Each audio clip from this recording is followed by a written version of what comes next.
The following podcast contains strong language and alternative facts. Follow us on Facebook and Twitter at Heel Podcast.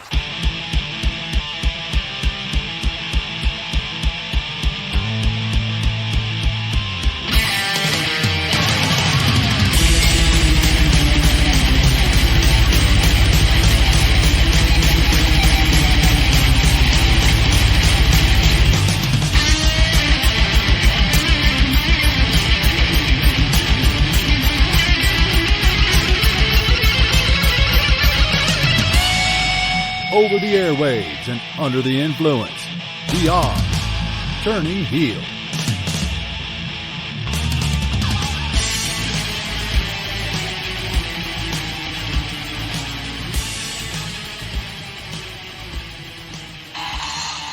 Let's get the shindig started. Hello, welcome to another episode of the Turning Heel podcast with me, the Grizz. And with me this week, coming to you live from the living room, is El Hijo del Mad Dog. Gigi! Now, I told you we'd work on that, but I guess we didn't. Hey. Hey. That's copyrighted, so we can't do that. We're back once again, a fucking week late from a pay-per-view, to talk this week about Death Before Dishonor, Ring of Honor's first appearance on the Turning Heel podcast. Very exciting. Very, very, very, very, very exciting. Yeah, Or is it? Or is it? Stay tuned to find out. Yes. So, extracurricular activity time for me, because I am going to deem this Death Before Dishonor. Dishonor? Death Before Dishonor, Hour Zero. What happens then? Is this where we're on a train and there's this big opera man following us, trying to kill us? Is this Resident Evil reference? Yeah, Resident Evil 0. I see. Never played it. Although I have it now, so I can play it. I can get references too.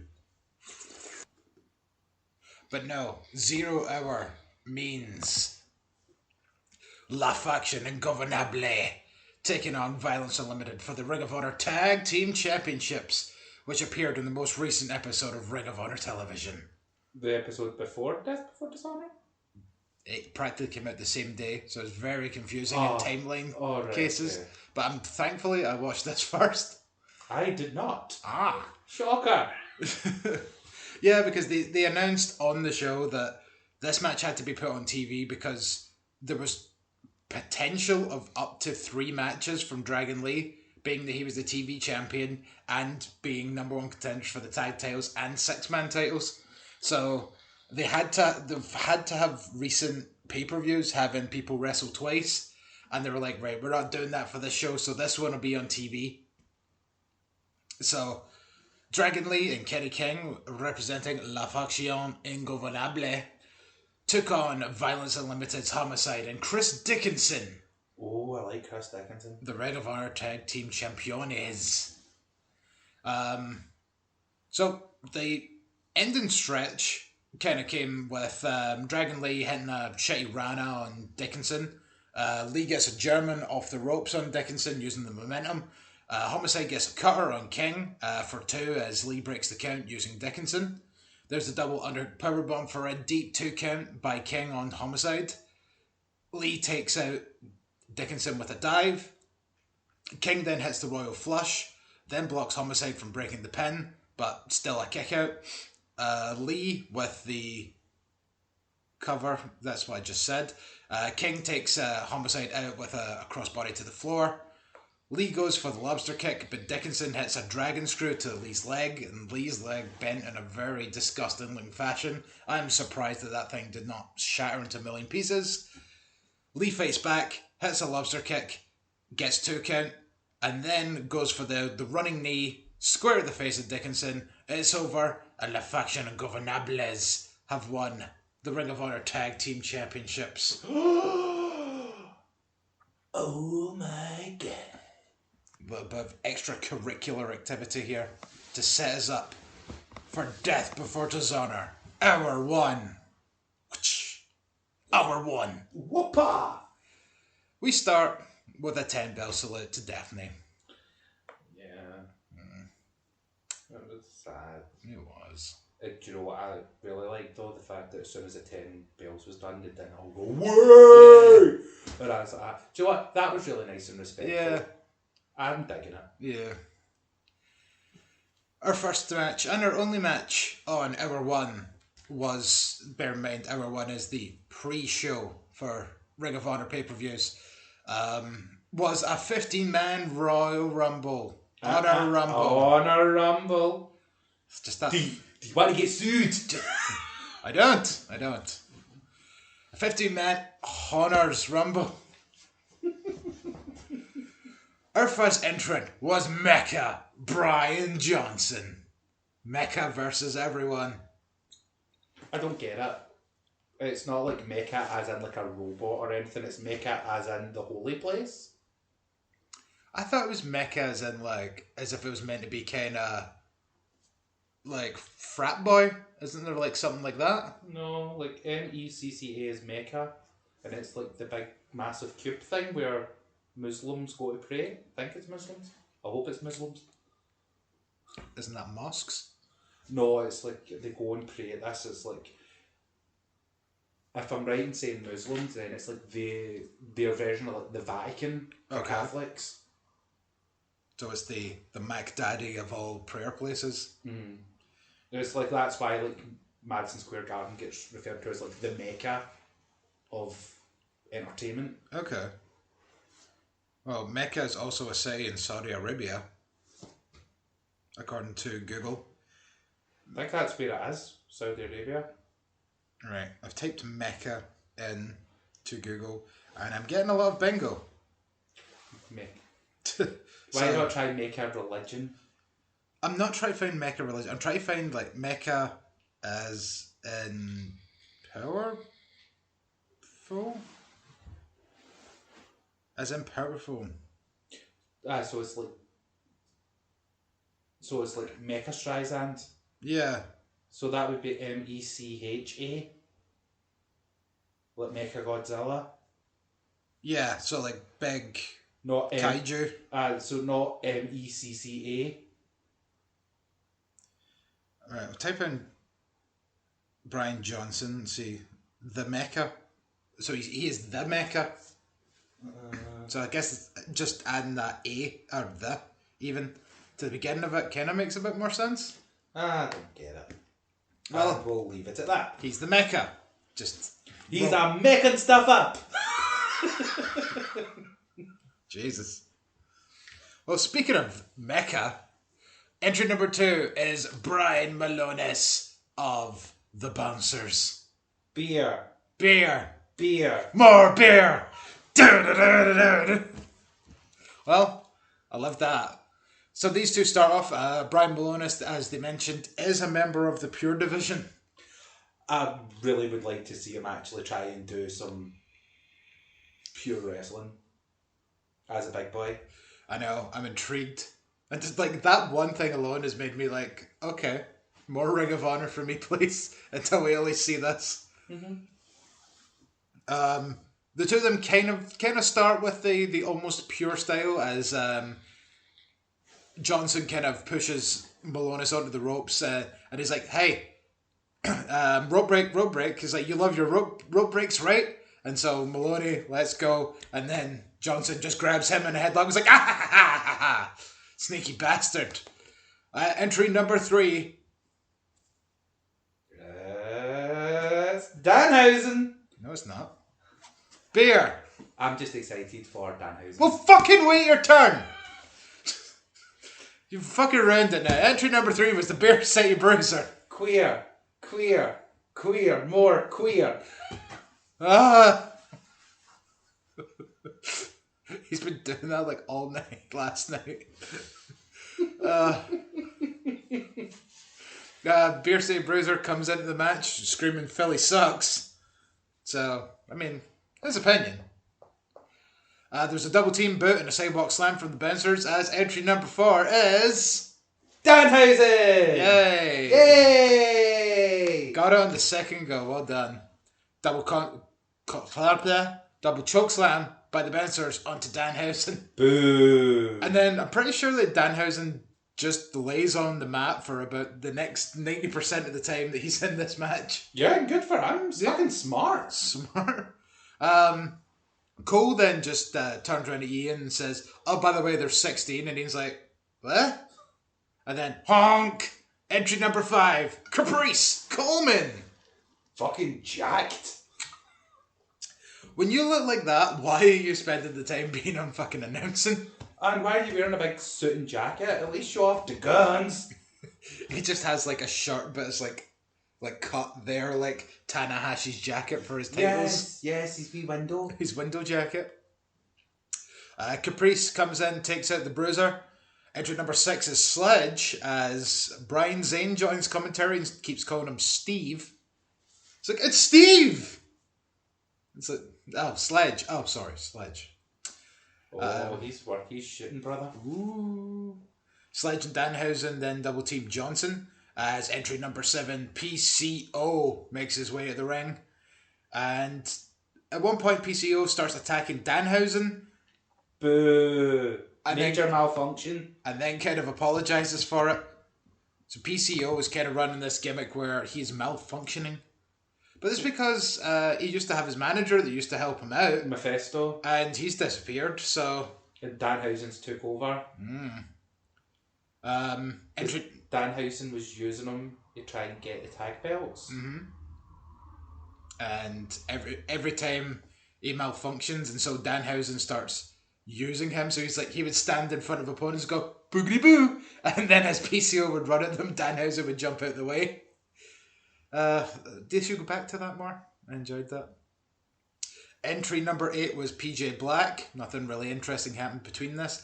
Entry number 9 was Dak Draper? Dak Draper. Draper goes to town and all the wrestlers in the ring, tries to eliminate Sledge. And then... So he's got Sledge like kind of hanging over the top, and then Danhausen just comes in and just punches him in the knee, and then just starts laughing maniacally. It's like, ah! Entry number 10 was the last real man, Silas Young. No comment? No. No? Okay. I hate that he ran out so quickly because... he's got a banging tune. Silas Young has like the best theme song.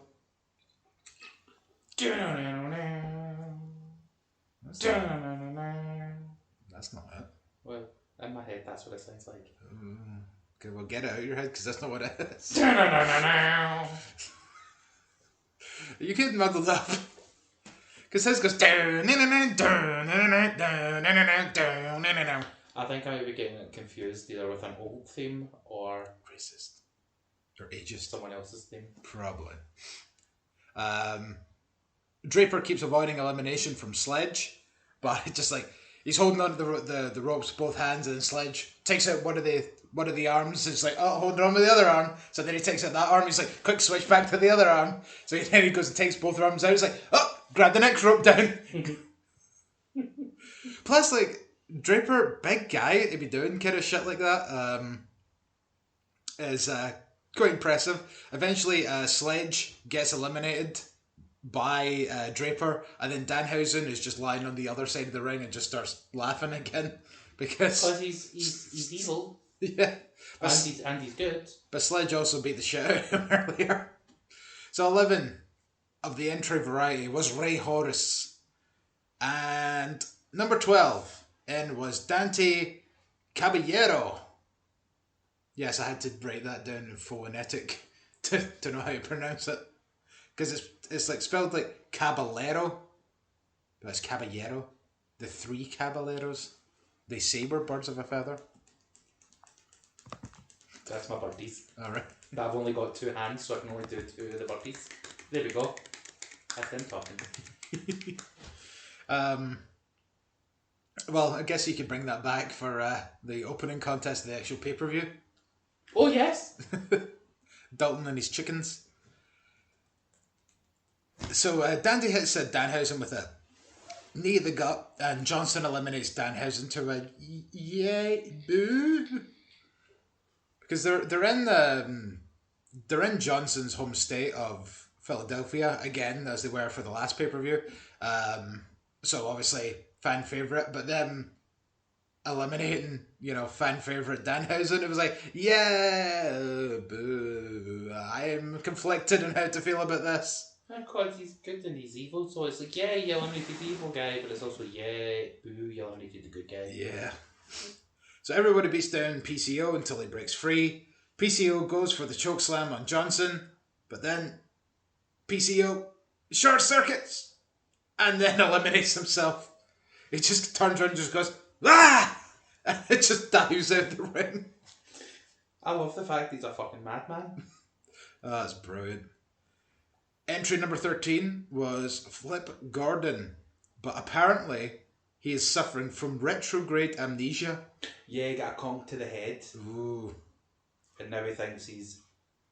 Well, back in the day when everyone thought that Flip was cool, but turns out he's actually just a wank. Ah. So is he still acting like a douche, but... No, he's acting the way that he was acting before. Kidding on, he's still the good guy. Back in, when he was fighting All Out, All In. Uh-huh. Like that sort of gimmick, rather than being the mercenary.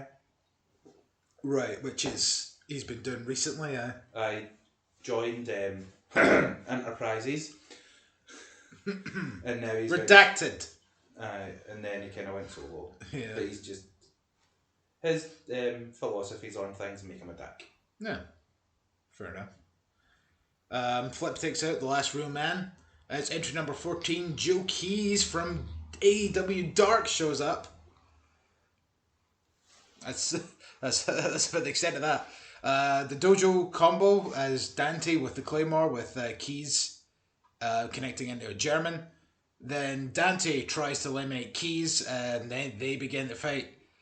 Flip Kendrick comes in, tries to stop fighting and throws up a too sweet, but gets double super kicked for his troubles. Oh no. Oh no. As entry number 15, world famous CB makes his way to the ring. The rebranding. Indeed. Rebranding, I was wondering how they were going to go about doing that. Draper takes out Dante and Keys. Draper takes out Dante and Keys almost takes out Draper, but Draper suplexes Keys out. And then we get to entry number 16. Brian Zane's not brother, Alex Zane. It's Ari Sterling. Has that been 30 days already? I guess so, eh? Damn, it's fast. So Zane comes in, goes for a Rama Lama Ding Dong. Hurricane Rama. Hurricane. But Draper catches him and locks in the stretch muffler. Zane manages to take Draper over the top by using the ropes and momentum, Hurricane style. CB and Horace go at it, and CB is eliminated with Johnson eliminating Horace right after. PJ Black and Johnson look to team up on Retro Flip Kendrick. That's not his name. Flip Gordon. Whatever happened to Flip Kendrick? Who? He's a person. I guess you don't know him then. He was Flip Casanova in some of these random one night stand pay-per-views when they had to change people's names. Okay. Do you remember Rubik's? Yes! Jigsaw! No, Rubik's. Yeah. Aye, he was Jigsaw, wasn't he? Yeah. Yeah, so it was that kind of thing. Oh. Yeah. It's episode for the working man. PJ and Johnson look to team up against Flip and Zane. Zane uses Flip as a post, has a dropkick onto Mecha and PJ. Johnson tries to eliminate PJ while he has his back turned. Zane throws Johnson over the top, and PJ low bridges the ropes, causing the elimination, and Johnson goes sailing over the top rope. Looked lethal when he hit the fucking ground. It was like Looney Tunes, like Roadrunner Wile E. Coyote style. It was just splat. Meat. Brian Zane, who's on commentary, confirms that Alex and Zane are not related. Alex and Brian Zane are not related. PJ and Flip, both on the top. And then Zane comes in with a flying double catch into a Rana.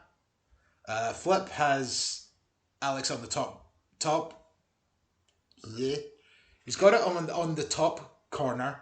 Flip then comes in with jumping onto the top rope, looking for a springboard. But then Zayn just kind of goes, "Get off me, bro!" Just shoves him to the ground. So the final two, Alex Zayn and PJ Black. The two of them are on the corner, on the apron. Zayn gets back in, bounces off the ropes, looks for a drop kick on PJ Black, but PJ does a kind of bridge, and Zayn just slides right between them. Both back in the ring, and PJ goes for a running crossbody onto Zayn. They both go over the top, but Zayn holds on, and PJ Black hits the floor. So PJ Black essentially just eliminated himself. He could have went all or nothing for it, and he got nothing. Absolutely nothing. So, Alex Zayn put in a sterling performance. Yes. Zayn says that Zayn's future is shining brighter than Sterling.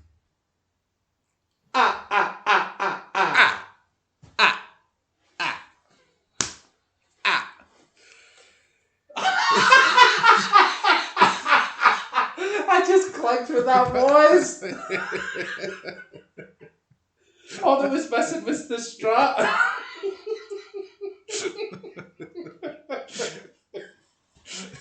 Oh, Hour 1 was fucking great. Yeah. So after that, Quinn McKay, the little sweetheart that she is, comes out to talk about the women's title match, introduces Maria Cornelis Bennett, who gives a rah-rah speech about women's wrestling. Yay. Women, they do wrestle. Then we have Dragon Lee and Kenny King, the new tag team champions, coming in, as Lee informs us that Roosh is not here tonight as he went under surgery.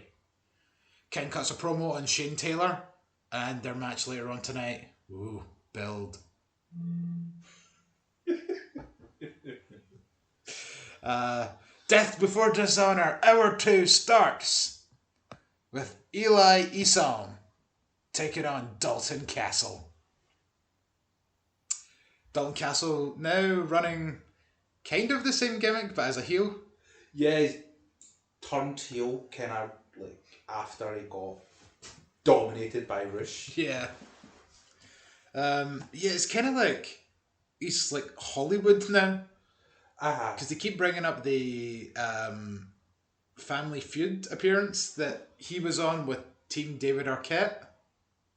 Oh, they're friends? Uh-huh. Okay. So he's big time. I'm on my way, I'm making it. Big time. Oh, yes. I guess so. And Eli Isom. Or is it Ism? No, Isom. This is better. Ism. Congratulations, Ism. So yes, these two and Draper teamed up for the 6-man tag titles. I think it was at Best in the World a couple of pay-per-views ago, and Dalton was just constantly being a wee prick during the whole thing, like, do this, do that, tag me in, right? And then like when he would get in and he would get like dominated, they'd be like, why did you let that happen? It's like, come on, Dalton, dolt on. So instead of the boys, here comes the boys. Now he's got the little chickens, or something along those lines. Cheep, cheep, cheep, cheep, cheep, cheep. Come on, chicken. Cheep, cheep, cheep, cheep, cheep, cheep. Just when I heard that, I thought of that weird Chinese music video that I always watch. Oh no, I was thinking of The Room. There's also that. So many references, so little time.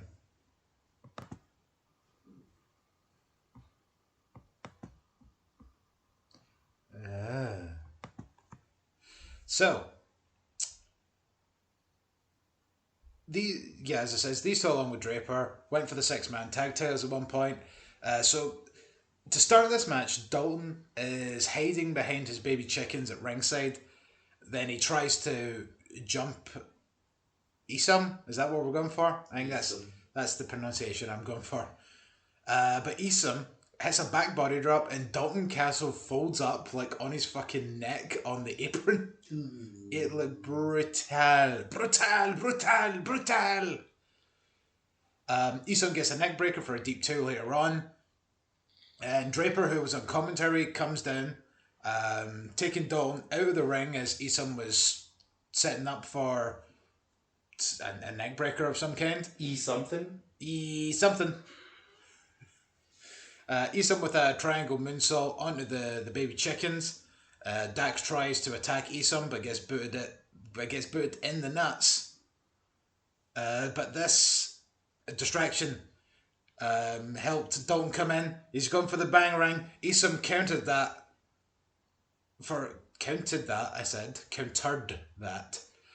In a roll up for 2.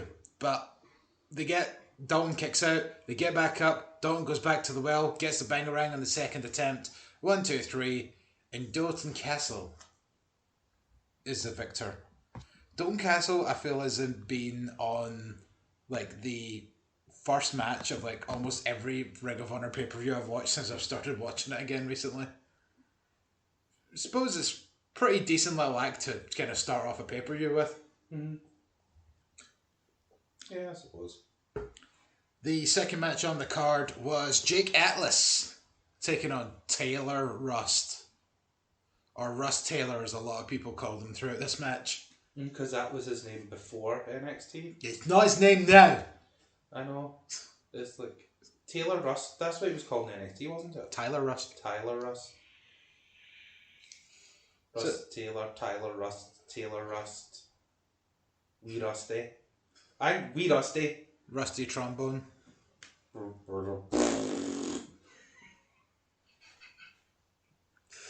Jesus.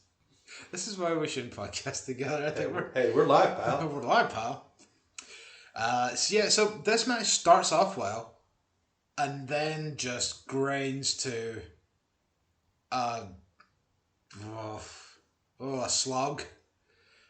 So Rust catches a super kick, locks in the ankle lock quite early on, which Jake breaks out quickly. Rust stomps on the bent arm of Atlas in that weird new fucking thing that everybody does that scares the hell out of me. Ever since Peter Dune.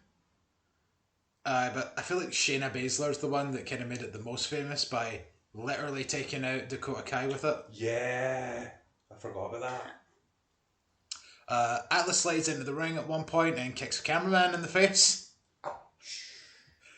Jake picks up Rust, and Rust sort of counters as Atlas just awkwardly falls. When it was kind of like a sort of fireman's carry position. Mm-hmm. So Tyler kind of slips off, and then Jake just kind of falls backwards. And this was kind of the point where you realise something was a bit up with the whole thing, because Jake Atlas just did not want to cooperate after this.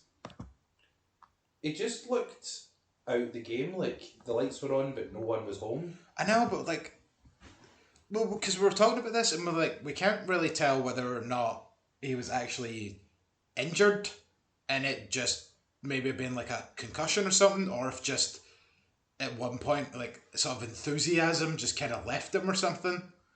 Yeah, it was really strange. But considering like we were then talking about the tweet that he put out after the match. Yeah, he's not concussed, he's not injured, he's not banged up, he's just not in the mental space for wrestling. And he's patching it to go and find something else that he really likes to do. Whatever makes him happy. I mean, 26 years old. World's still his oyster. Yep, he's still got the whole world ahead. He's still got his whole life ahead of him. Maybe it's a smart move getting out of the game early and healthy. Maybe it may even be a thing where he just needs time away from the biz. Mm-hmm. So, yeah, go find other things that'll maybe make him happy. If the business will probably still be there if you come back. And to be honest, if he comes back in like a year or two, he probably might end up being potentially bigger star just out of it, just for returning. Mm-hmm. So, yeah, like while you're this young, why not? It was maybe when he got his release from WWE, it might have been like really fucking devastating for him, and he's just like, well, I made it, and now I've not made it. He said before that he had been going to like therapy paid for by WWE. So I'm getting the feeling that like he was probably not in a great mindset while in WWE, and then probably that release was kind of the, you know, straw that broke the camel's exactly, head. yeah. Because as we continue on with this, eat defeat by Rust, and Jake just doesn't kick out, but the ref says he did. So we kind of move on from that. Rust tries to go for like that kind of 1%er-esque move, like the old EC3 finisher, where you grab the head and it's kind of a DDT, but Atlas just kind of stumbles forward, even though like the way that Rust was moving, it was clear that that was meant to be the move. It was going to happen. That was the plan, and Atlas just didn't kind of go with it. So Rust quickly changes the mind, locks in the Goya lock, and the ref just calls for the bell. Like there was no kind of any real indication that Jake was going to tap out. Like both his arms were kind of hooked behind his head, so guess it wasn't too much. But like I think, like even the ref was just get this over with. There, you locked in a submission. Oh, he said yes. You can't say he didn't.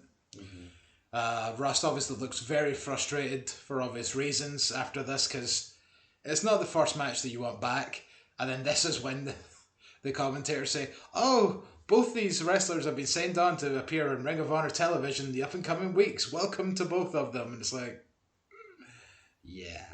No. That did not age well. No. And again, this is when they keep calling him Rust Tyler. And it's like, that's nice name! We Rusty. Rusty Trombone himself. We get the team of LSG, John Waters and Lee Moriarty, taking on Violence Unlimited's Homicide, Chris Dickinson, and Tony Deppen. So, they dance around the fact that Lee has made a decision of what promotion he's going to sign with without really mentioning it. Because Lee Moriarty is going to AEW. Uh-huh. But he'll just signed a contract with MLW a few months ago.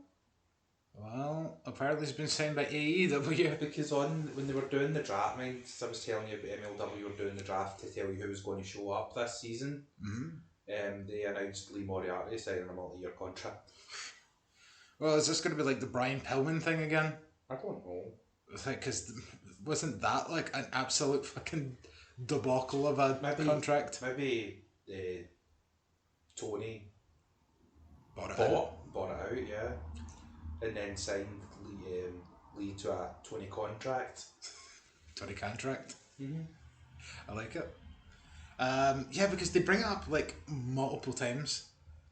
So during the match, Waters gets Homicide and Deppen in a double submission at one point, and then takes a bear square to the face from Dickinson and doesn't break the hold. So he actually asks for another. So Dickinson winds up and puts him square in the face. Moriarty gets a good series of moves, like kind of just going back from one person to the other, gets a dive out on Homicide. But I'd say Waters seems to be the kind of main attraction in this match, because he then locks in a double Muta-lock on Dickinson and Homicide at one point, with Deppen coming off the top rope with a double stomp to break it. Moriarty counters the cop killer. Then Homicide comes with a dive outside on all of his opponents, throwing Moriarty back into the ring. And then he gets hit with the Spicoli driver from Dickinson. And 1, 2, 3, Violence Unlimited get the victory. But then Jay Lethal just kind of wanders out and then stands in the ring and talks for about 45 minutes. Oh, felt like that. He just starts talking. He says, it's not that common that there's a Ring of Honor pay-per-view and Jay Lethal's not on it. And it's like, I think the past 3 pay-per-views I've watched, you've not been on them. Like, Are you feeling all right there? I think he seems a bit confused. Maybe him and Jake Atlas should go and have a chat. I mean, I haven't watched Ring of Honor pay-per-view in a long time, but I was kind of like, yeah, this does seem odd because you're like one of the best wrestlers on the roster. Yeah, like, to be honest, I've not been watching Ring of Honor that long, but it's probably maybe about 2 months I've been watching it. I don't think I've ever actually seen Jay Lethal until tonight. Really? Yeah, so, or if he did appear, it was very, nothing of note. So he comes out, starts talking about the future of Ring of Honor. Then he starts talking about the Pure Division, and then he's like, "Oh, guys like LSG and John Waters," and then he turns around to Moriarty and goes, "Oh, I wish you were staying here, but congratulations to Moriarty, Lee Moriarty, Lee Moriarty." And he just has to get us down. They're like, "Thanks, that's not my name." That's not my name.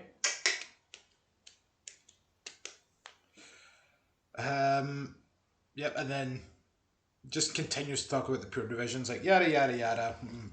Fucking moving on. They do the advert of the Honor Brawlers, and then they cut back to Caprice and Ian on the commentary table fighting them. And then they start screaming so loud they get feedback on their mic, and Ian's like, let's stop that now. I love you, Jay Briscoe. No, I love you, Bandido.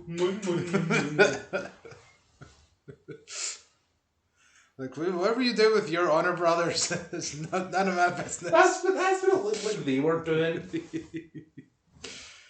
Up next, we had Mike Bennett and Matt Taven, the OGK. I'm trying to make them sound more cooler. Then just call them the Kingdom. No, but say it like that. OGK! But then that can get misconstrued into MDK, and I don't want that any fucking day. I know what else you don't want. What else do I not want? The Briscoes.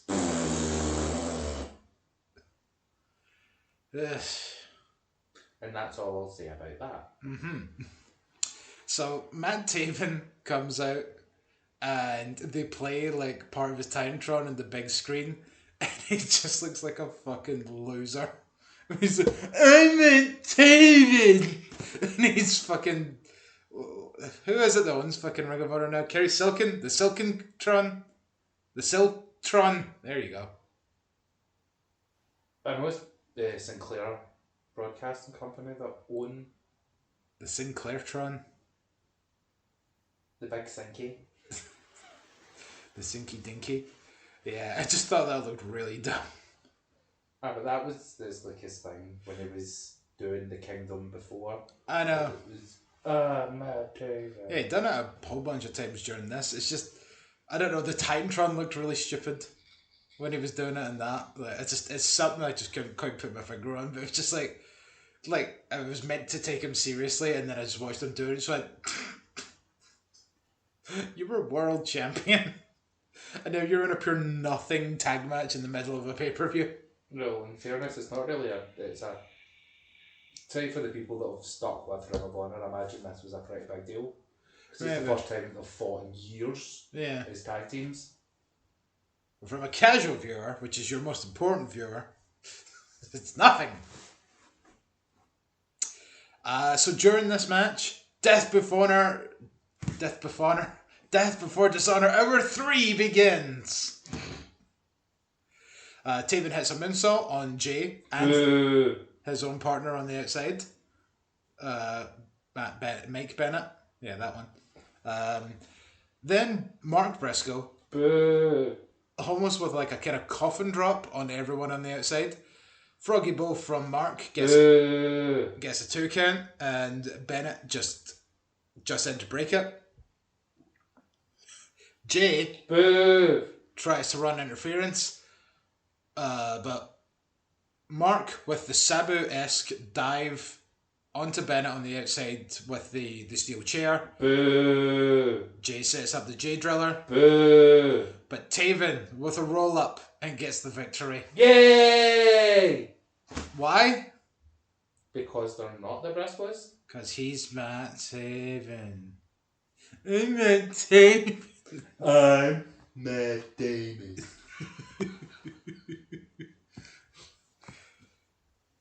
Meh, I tell you. So is it meh, Taven? Yes. Meh Taven. Hopefully I'll get more of that Titantron to just laugh at it each time. Whatever makes you happy. Joshua Woods takes on Jonathan Gresham for the Ring of Honor Pure Championship. No, the Council Championship. It's Pure Championship. The prop. The prop. The Asbo. No. Talking about drugs, Council and prop. Props look pure. Councils look cut and mixed with shit. Right. Well, went way over my head there, brother. I feel like I just need a second after that. It's like, there's a lot of information to take in 30 seconds. I'm talking about drugs. Drugs bad, okay? So, Jonathan Gresham, been at it for a while. Josh Woods is like one of the newest people that I can say that I've seen on this card. Like, what was your kind of thoughts on this guy? I've seen him a few times. Like, it was round about when I stopped watching Ring of Honor. He was there just before like they done like the G1 Supercard show and stuff like that. And at the time he was one of the new prospects, and he was in the top prospects tournament. Mm-hmm. And I might be wrong here, but I think he won that year. So then he sort of palled up with Silas Young, who kind of took him under his wing, and then The Last Real Man. I think Silas got a wee bit jelly, as Silas usually does, and then done the old turning on face. No. Silas. Will you ever be happy, you grumpy old bastard? Oh no, leave him be. He's like the wrestling equivalent of Walter from the Jeff Dunham stand-up shows. Nah. I don't like anything. So, a lot of this match was... Rope breaks. Yeah. Because the match technically only went 11 minutes when they both burned out 2 of their rope breaks at the same time because they just kept locking in submissions on each other and fighting on the ropes.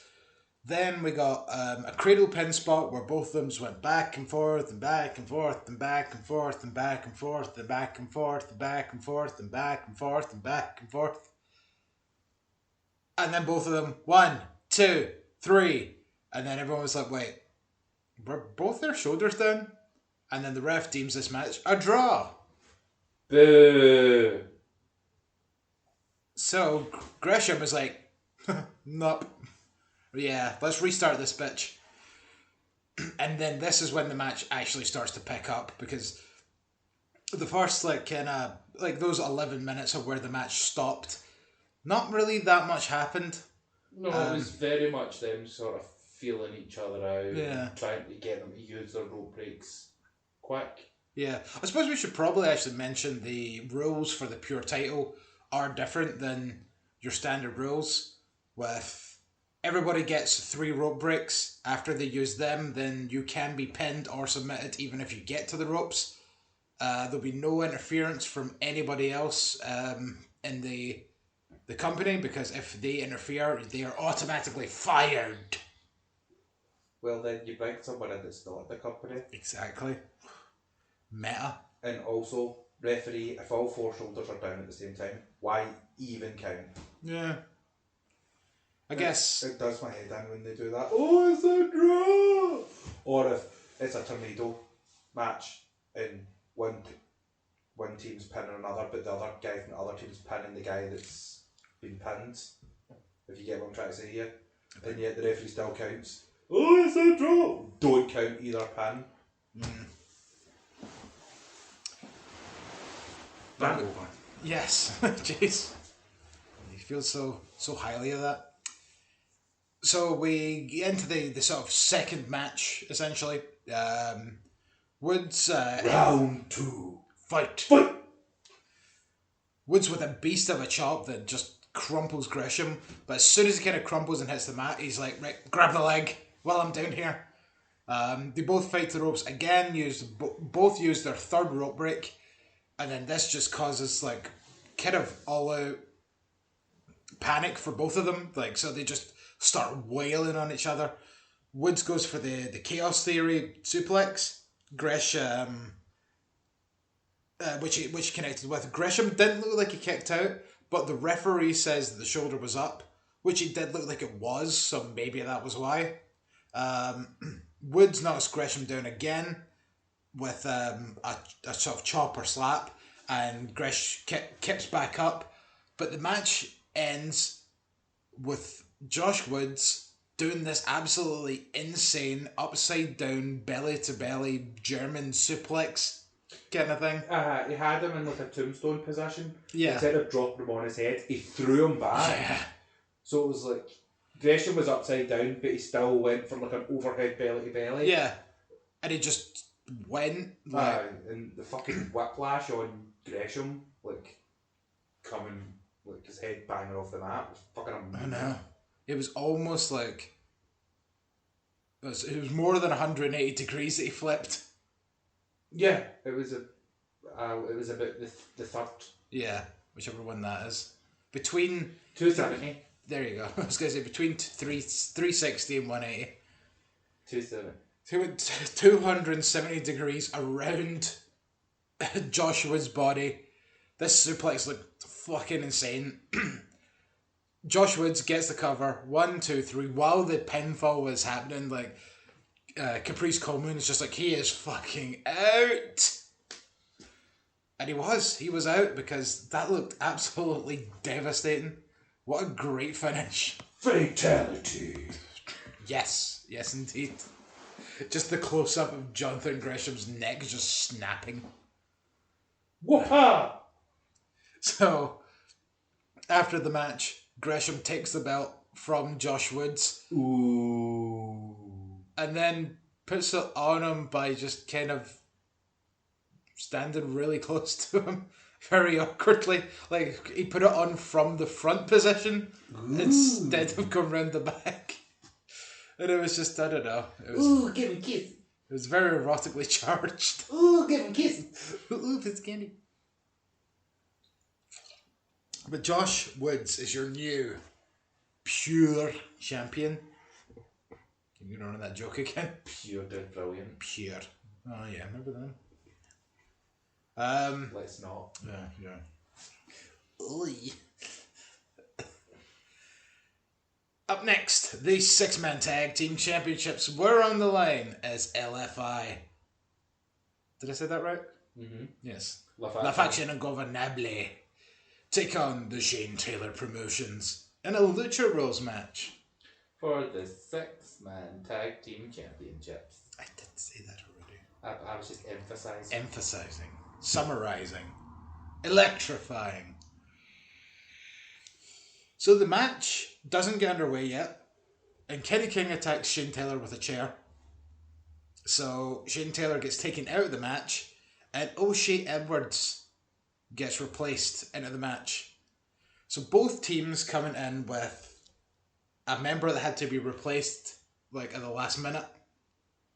Somewhat. Because I think it's well reported that Rush announced he was out after Best in the World. Wow, was it that long ago? Because they were like, oh, we knew about this like 2 weeks ago. So it almost implied that Rush was probably meant to be in this match.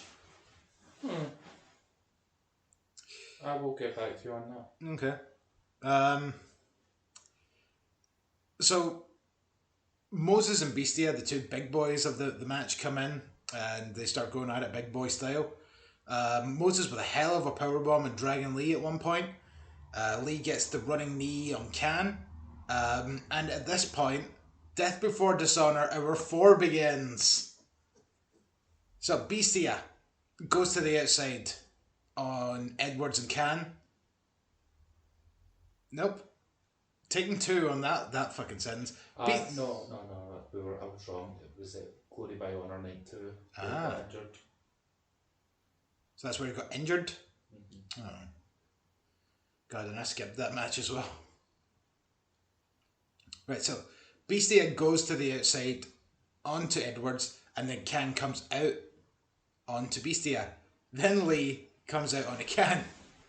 Then Moses and King, they're left in the ring. King goes for a dive to the outside, and only Dragon Lee's there, so he just takes out his own partner. And Lee was sort of lying, sitting down. Mm-hmm. So he kind of landed on him sitting down, so there's no sort of space for impact. So I was just looking up. It's right off the ground. Moses then dives out, takes everyone out, and it's just bodies flying absolutely everywhere. King gets the blockbuster back in the ring on Moses, while the ref is checking on everybody else's corpse on the outside. But Shane Taylor returns, smashes King over the head with a chair, and Moses gets the cover, 1, 2, 3, and Shane Taylor Promotions have retained their championships. I'm going to have to say it now because it'll be the last chance until we cover Ring of Honor again. K-I-N-G King! There you go. You're welcome. You're welcome. Yeah, no, it's still good to see people like Kenny King, like, that I haven't seen in a long ass time. Mm-hmm. And I was really pulling for LFI, just considering the fact that Dragon Lee had 2 belts, and I wondered it would be 3 belts Lee. Oh. Well, Dragons and Legends hoard gold, so it would make sense. That would be an amazing gimmick. Like Smaug, however you pronounce his name from The Hobbit. Yeah. He's attracted to gold. I'm going to go with Smalowog. I don't know that reference. It's The Hobbit? I know. Never seen it, never listened to it, never read it. Good for you. Yeah. One of them big dabs for the working man. This brings us into our penultimate match of the evening, as Rok-C took on Miranda Alize. Alize? We'll go with Alize then. For the Women's World Championship of Ring of Honor. Alize. That's it. That sounds right. Somewhere in the middle. So let's just call her Miranda. Miranda. So obviously back in the day, they used to have the Women of Honor Championship. Mm-hmm. But then controversy happened. So that belt doesn't exist anymore. So now we have a new championship, the Ring of Honor Women's World Championship. And we don't mention the old championship. This is the first time Ring of Honor have had a women's championship ever. Well, they're quite... Would they say it's their first Women's World Championship? I mean, they're not wrong. Yeah. Because, despite the fact the last... the Women of Honor Championship was literally defended in Japan. Yeah. Because Miyu Iwatani had it. And she was a great champion. She didn't have it for long though, did she? She had a couple of months. She lost it, didn't she, to Kelly Klein? Or Kelly Klein beat her at that G1 show? Yeah, she lost it at the G1 show, aye. So...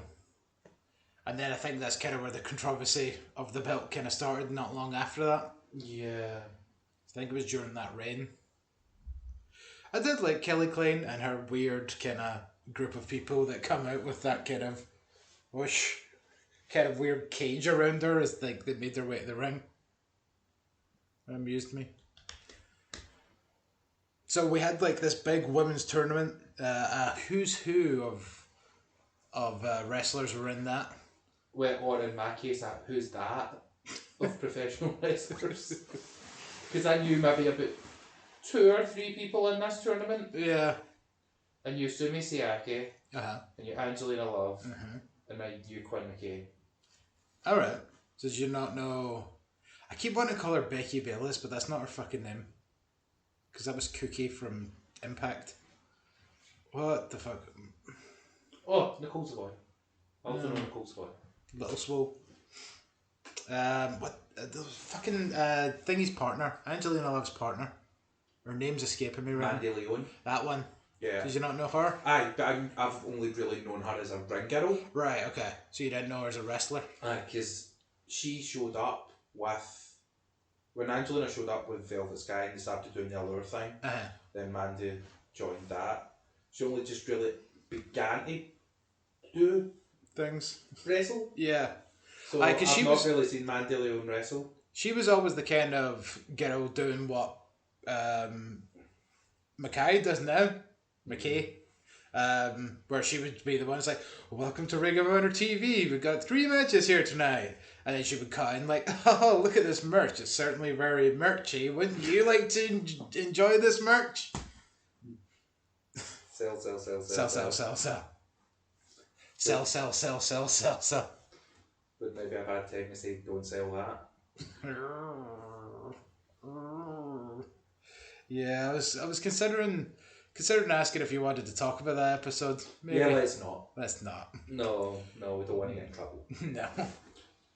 And then you can't talk about stuff like that anymore because someone will find a hole in what you're saying, even though you mean it with good intention. No. So Rok-C versus Miranda Alize.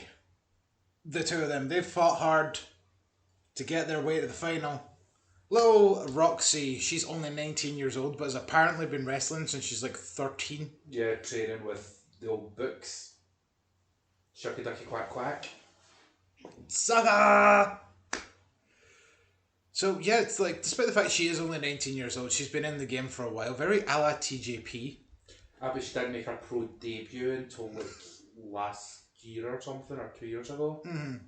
So she's still relatively new to like being on shows and shit, but like it almost feels like her training that long has kind of made it better that she's like prolonged, like being prominent. Can fine tune things without being in the public eye. Because I feel like this is kind of one of these few things of when wrestlers want to learn to wrestle, they get thrust onto shows far too quickly. Yeah. And it's like, oh, you can learn by doing on shows, and it's like the job, but then folk just rip you to shreds. Exactly. Even though you are growing in front of them, and they should be able to see your progression. Progress. Yeah. But they just still remember that first time and just say, you're shit. Yeah. Boys wrestling fans can be dicks. I mean, yeah. Unless just sometimes you just really aren't good at the craft at all. and never get better, and you're just stinking up the joint for, multiple years. Yeah, Mahabali Shira. Oh. Sure. But he at least had a good dance at one point. Point those fingers. I'm out of tune. I'm not doing it. Timing's fucked. I wasn't even 100% sure if that was the theme music. No, I was just delete. Just mouth singing? Because if I went the way that was going to go, I'd probably get fucking cancelled for racism. Oh dear. Well, moving swiftly on. I know it's a worrying time. You can't say anything, or I don't know. You can't even look at people the wrong way these days. Nerd. Yeah, exactly. You nerd. Get out of here, nerd. Oh, you're talking to my bird, nerd. Cause you talk about my bird, but you're a nerd. Bird. You're a nerd. So, the starting of this match, first couple of minutes were like really fast paced. Both of them just kind of trying to wrestle essentially, and then it gets to this kind of point where Rok-C's like, haha, wrestling. And then so Miranda's like, oh yeah? Bitch slap. Bam! And Roxy's like, you motherfucker. And then she just starts going ham, like just throwing haymakers all over the place, like getting her in the corner. But Alize uses that anger and she gains control. She then starts going to work with face wash, drop kick in the corner, and then a butterfly style suplex. She also gets a Rana DDT, kind of coming from the apron into the ring, gets 2 off of that. Rok-C comes back with a Thez press from the second rope, Brett's rope, for 2. The most dangerous rope. The most dangerous one. Rock knees for 2, as Rok-C celebrated a bit too early by doing the 1, 2 while she was pinning. There's a GTS from Alize that just kind of goes as is. It's just like, nobody really like kind of popped for it. But... Well, CM Punk's back. Nah. I know. Maybe people... Like, I feel like people should stop doing it now. Well, they should have stopped. CM Punk technically should be fucking doing it because it was Kenta's move. Kenta gave him it. It was his birthday. No, he didn't. I know, he didn't. No, I want to see Kenta versus Punk now. I know that that's a possibility. Ooh. GTS versus... What if they hit GTS at the same time? Then the world's in trouble. It's just... The whole world just gets sucked into a black hole. Yeah, because that creates a paradox. Yeah. There was a DDT from the second by Alize for another 2. And then she locks in the Miranda's Rights crossface. Rok-C... You have the right to tap out! You have the right to remain silent! Counters will be held against you! It was funny the first time. But Rok-C gets so close to the ropes, Alize pulls her back into the middle of the ring. Rok-C fights and finally makes a rope on the second attempt. Rok-C is then on the outside. She throws Alize into the barricade, then hits a dive.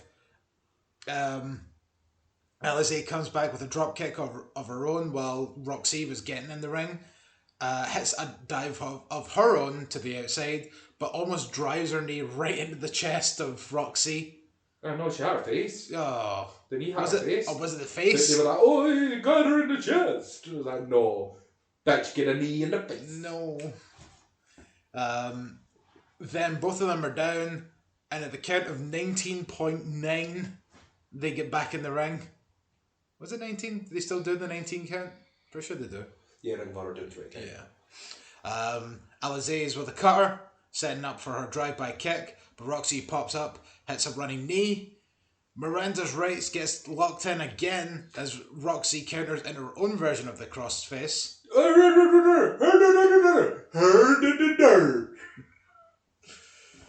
The drive-by gets countered by a super kick. Rok-C hits the code red, and it is over! Your first ever Ring of Honor Women's World Champion is Rok-C! They called our move the Code Rock. I know, but I couldn't hear it properly, so that's why I just said code red. Like, it's like, there was a lot of, like, racket when she hit it. Everybody going cray-cray. But that match was really good. I would argue this might have been match of the whole show, to be honest with you. I'll allow it. I'll allow it. Yeah, just... Because one of the first kind of notes I had, and I must have, like, kind of thinking over it, is, like, at 19, like Rok-C is, like, really quite solid. Mm-hmm. She's called the Prodigy for a reason. Yeah, exactly. Well, exactly. Because that's what I was thinking. It's like, when I started to read that, I was like, it's kind of why she's called the Prodigy. This is not just a clever marketing thing. But it's good to see, like, Alize's actually have, like, a proper match, because the only times I'd ever seen her were on AEW Dark, where she would do jobs. So it's good to see her, like, get a proper match, and, like, even, like, in the tournament, like, the kind of tournament matches that they had were all, like, sort of 7-8 minutes, and they were okay, but nothing great. So when the two of them came out and they pulled out a match like this, it was actually quite impressive. So, like, absolute props to both women. And then Maria comes out to award the new championship to Rok-C. And she leaves like they're supposed to do. Mm-hmm. Stephanie McMahon. I'm just going to hang about here. Because I made women. Hooray to me. Freaking Stephanie McMahon. Everyone's always about her. But with that, this brings us on to our main event of the evening. Nah. I like the way Mark Henry does it. It's main event time. It's time for the main event. Oh, well, fuck that up. Watch the products. See how that works. I can't anymore. He's been cancelled. How's the product? Oh, okay. I get you. Thought you could. Yeah, no, I haven't watched Rampage yet because I had a busy day yesterday. Oh, I've got a job. I've got a job and another podcast. Or So if you like listening to Robot Combat, you can listen to Rise of the Robots. Or if you'd rather watch paint dry, you can listen to Robot Wars Thingamabobbers. Yeah, they're not a very good podcast, Robot Wars Thingamabobbers. So, yeah, you shouldn't listen to them, they're not that great. But you're... See, if it wasn't so difficult to get out of this beanbag chair, I would lunge for you. But... Come on! Your main event is Hit me and I'll say it's a hate crime. Ugh. Essentially have diplomatic immunity. Take that, you straight white male. Cis white male, actually. Ugh. I hate this world. So it's time for the main event. The Ring of Honor World Championship was on the line in a fatal 4-way elimination match. As the challengers, EC3, The essential character. Demonic Flemita, Blibbity blibbity. he's an angry boy, and Brodie King, Violence, took on Bandido. Only one Bandido. But if we watched this drunk, we would see 2 Banditos.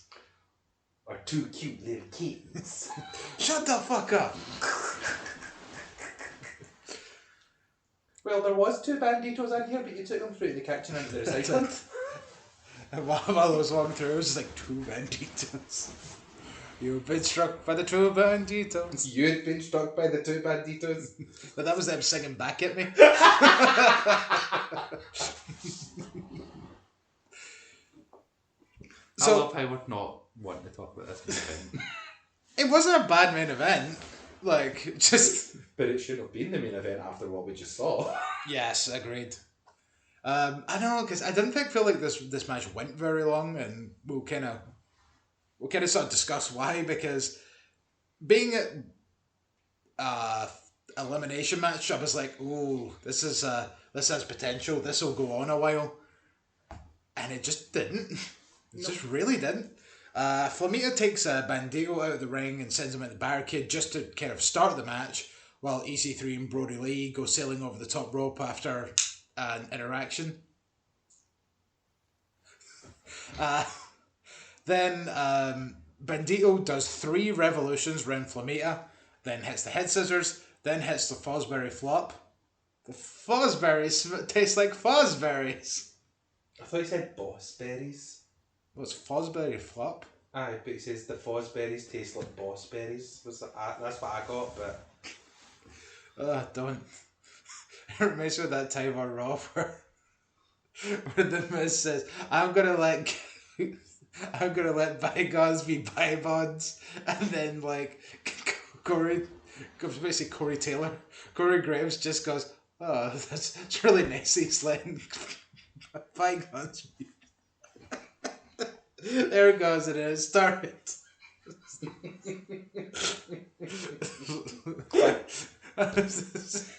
Because like, he said that and I was like, seriously, bypass? Just Corey just going, wow, he's just letting bygones be bypass. Corey's a fucking troll, he's good. He's such a dick. Oh, fuck. So the Fosberries taste like Fosberries. Or something to that effect. Bandido misjudges a dive at one point and goes sailing into the front row over Ethan Carter. EC3, the essential character.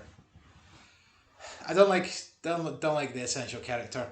It's almost like he was just like, I don't know, what two words could I put together to make the EC and my name make sense again? And it's like, I think you could have probably found something better than that. I mean, I get the control your narrative, you're a character and blah blah blah, but I don't know. I think you could have done better, EC3. You're smarter than that. Yeah, so as I say, Bandido goes into the front row and EC3 has a fucking mare of a time trying to pry him out of that. Because, like, the knees of the people in the front row were about 5 centimetres away from the barricade, so, like, Bandido was jammed in there. You should... like, Rick of One, he's like, no fans, you can't keep him. Ah, boo. Like, that's the thing, you should have just left him in there. Might have got counted out since it was a elimination match. So then Brodie gets taken down and Bandido gets thrown on top of Brodie by EC3. So EC3 just like kind of at this point was taking control of absolutely everybody. And Flemita comes in with a chair to EC3 and it does nothing. No power. Because he's got all them muscles. Yeah, we were kind of discussing EC3 and his muscly look. Lumpy boy. Lumpies. Oh no, Lumpy boy was Flemita. Oh no, that was Bumpy boy. Lumpy Bumpy. Yeah, just EC3 is... I think like if he gains any more muscle, his skin will just like kind of burst open like when you leave a sausage in the oven too long. Like Hellraiser style. So EC3 grabs the chair and starts to chair up Flemita. I've got it. He's maybe like a snake and he's just getting ready to shed. Ugh. Wait, that's the grossest one? He is snake. Snake. So EC3 chairs up Flemita and then the bell goes and EC3 gets disqualified. And I don't know, I just can't help but feel like even though it was a 4-way elimination match, it's still a 4-way and, you know, DQ shouldn't be part of it. Well, it is. Deal with it. Yeah, I did. But wasn't happy about it. But also the thing is, like, then after that, EC3 just leaves. Because he's controlling his narrative. I know. But wouldn't you control your narrative by beating the shit out of the 3 people that are still in the match? No. What did they do? Well, what did the other 2 do? Well, because then you can maybe get another title shot against the winner, and that person will already be weakened from you beating the crap out of them with a chair. But then that goes against what he's doing. Is it though? Is it? Is it though? Because he's supposed to think he's a face. Doesn't seem to be a very nice face. So as EC3 gets DQ'd, Flemita's just laughing in evil. Then he says basically, well, we got the translated English. I'm smarter than you, you idiot. A little bit, eh? Because Flemita, we should probably say, hit EC3 with the chair while the ref was distracted. So he no see it. He no see. Flemita and Bandido then works together against Brodie King. The Mexa squad reunited. And then they flossing and all.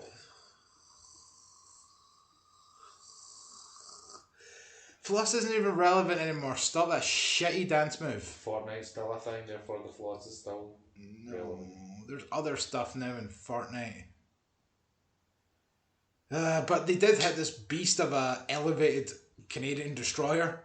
That I deemed the Mexicutioner. The Mexicutioner. The Mexicutioner. Ole. Flemita goes for a dive using Bandido as a base, but he kind of started to fall, so Bandido was just like, fuck it. I'll drop you. Go for a quick cover. Powerbomb. I dropped him into a powerbomb. Yeah, and then which definitely had to have been a cover up. Mm-hmm. So then they got back up, ran the spot back, so that Flemita can go the outside, taking out Brodie King. Always said at that time. R.I.P. Flemita goes for a muscle buster on Bandido, and King comes back in the ring with a big boot, and hits an old move of his called the Unseeing Eye. The All-Seeing Eye. The or all-seeing eye. Depends on what you heard. Which is essentially just a Samoan driver. Yeah. To Flemita, and eliminates him. So we're down to Bandido versus Brodie King. This is getting more difficult. It was so much easier when I was just taking notes to keep typing it, but every time I say Brodie, it's not going towards King. Brodie with a Y. Bro's Y. And also because I've said that I've lost my place. There you go. Unseen. So King with a kind of choke slam, Uranagi. And then a pile driver gets a deep 2. There's a big chop, and Caprice hits out with a sing-songy. Oh my God! So Robert thinks that Caprice is a big drag race fan. Yes, a big fan of Raja O'Hara by the sounds of it. Unless I'm missing something and Raja's got that from something else. But that's what I know from. Bandido with the shooting star, and King breaks out of the pinfall at 1, gets back up, hits a beast of a lariat, and then goes for the gonzo, but that gets countered. Bandido tries to dizzy up Brodie by just spinning him around in circles in the pinning position. Then he hits a Mahi straw cradle. 1, 2, 3, and Bandido had retained the World's Championship. Kinda came across as a wee bit of a fluke. Yeah. Which maybe there might be running with that as a thing. Perchance, because I don't know, I feel as if most of Bandido's matches for the world title have all kind of ended in very quick, I got you. Even they showed clips before this match of him beating Rush for the belt, and Rush's shoulder was clearly up. And that was also a quick roll up out of nowhere. Mm-hmm. So I don't know if they're just trying to maybe portray that Bandido was just stealing these victories. But I don't know, just it's not coming across as if he's a dominant champion. It just kind of comes across as if he's squeaking through every title defense. Yeah, we'll just need to keep an eye on him and see what happens. And maybe we will. But you know who else was keeping an eye on him? Jonathan Gresham. Oh, when they take his eyes off him, Aye. it reminded me a lot of whenever after Ciampa vacated the belt and he came back, he would never take his eyes off Goldie. Yeah, it was a bit so. Members of the Foundation faction came down to congratulate Bandido, and Gresham was just lingering all around Bandido just that whole time, just stood in front of him, just staring at the world title. Mm-hmm. But they weren't the only ones keeping an eye on Bandido. As the righteous come out on the ramp, and they were all wearing white, and for some reason that just weirded me out. Well, they're righteous, pure in their eyes. But they're such a what are they called? 3 from Hell? Yeah, they're Kinda the Fireflies / the Manson family. Yeah, kind of combination of both of them. And so, like, them wearing all white, it was just really... Oh, this is creepy. It almost, like, gave me Midsommar kind of vibes. Oh, I love that film. I've not seen it yet, but it's so good. I need to get around to it. It's a long watch, but it's really good. Maybe I'll try and watch it sometime this week. But that was Ring of Honor's Death Before Dishonor pay-per-view. What did we think overall? What did we think of Raw? Raw's bullshit, I don't watch it. Overall. Oh, overall. Oh. Sorry. Right. Loved the Rumble. Yeah, Raw was bullshit. Right, I loved the Rumble. I want to see more Danhausen. Yeah, I'm really intrigued as well. He seems like a really fun character to follow. Mm-hmm. Then sort of after that, sort of things just kind of felt inconsequential. Like for a casual viewer up until the title matches started. Yeah, that's what I was about to say. Was it definitely felt like it was a pay-per-view of two halves, and kind of the first half, like, because as we were kind of talking about with the OGK Briscoes match, it's like, to me this match didn't mean anything, but as you were kind of saying, it probably would have meant more to a more diehard sort of fan. And it's like, it was fine for what it was, I guess. But Matt Taven. I think it's where Matt Taven will thrive, rather than forcing us to think he's a main eventer. Yeah. Like, when he won the belt, I didn't really have an issue, because I'd kind of been following at the time, and I was like, right, I know what they're trying to do with Matt Taven, so I'm just going to go with the flow. Okay. But the tag division's where he should be. Yeah. Maybe another year or two, you can start thinking about getting him back up. Oh, no, just leave him in the tag division. Just leave him there. It was never that good. Because did you not say, like, the best thing that ever came out of Matt Taven's world title reign was the fact that he had a purple belt? He had the purple belt, yeah. Yeah. And that was when he wasn't even, he didn't even have the belt really at the time. He done like sort of like what Jay Briscoe done with the camouflage belt. I liked Jay Briscoe's camouflage belt. Boo. I know, boo, but still. I'm looking at the character, not the man behind the character. Brisk, no. Yeah, like, I would probably agree, like, I think this is going to take time, and definitely we should go back and look at more Ring of Honor in future, like, and then, like, because, I mean, I think I'm going to be probably watching Ring of Honor, like, more constantly, because I have been for the past wee while now, so, like, it just will maybe take some time, but the fact that I feel like there was enough, like, kind of diversity in, like, the kind of characters, like, some stuff like Bandido, Ray, Horace, Demonic Flemita, like, you have, like, your good luchadors, you've got, like, arguably the best company for factions, because there's about, like, 6 4-man factions in this thing, and it's just, like, faction warfare all the time, which I, like, really enjoy. So, like, there's a lot to like about it. It's just, was this the best pay-per-view from theirs? Probably not. I'd probably say, like, because, I mean, I watched Night 1 and, like, half of Night 2 of Glory by Honor and Best in the World.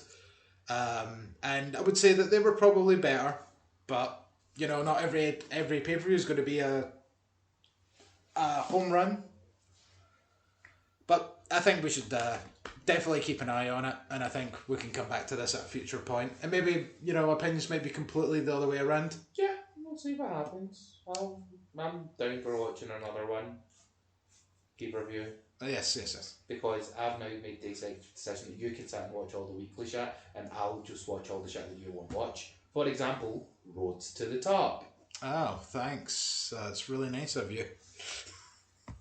And chances are I'm probably going to check out that first episode of Roads to the Top just to see if it's even slightly good. I'll tell you what, it'll be no Miz and Misses. No, don't think it will. Although, like, the fact that, like, there was, like, the preview of it, and there was, like, the bit where, like, they came backstage after that really bad segment with Punchy Johnson when they were doing the weigh-in. And then they were like, that was fucking terrible. And it's like, okay, I want to see more stuff like that. Like them doing shite and then coming back and saying it was shite. Like, that's the kind of stuff I want to see.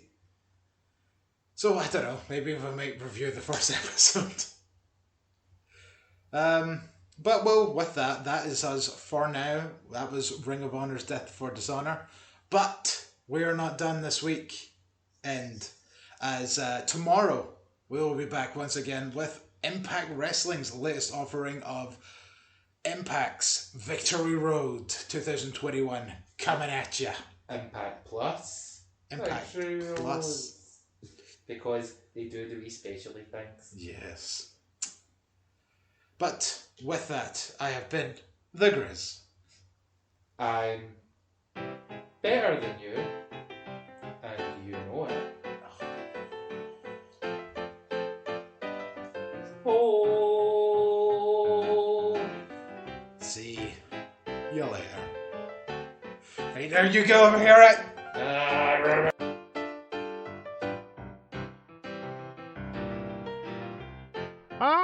Remember, you can follow us on Twitter and Facebook at Heel Podcast.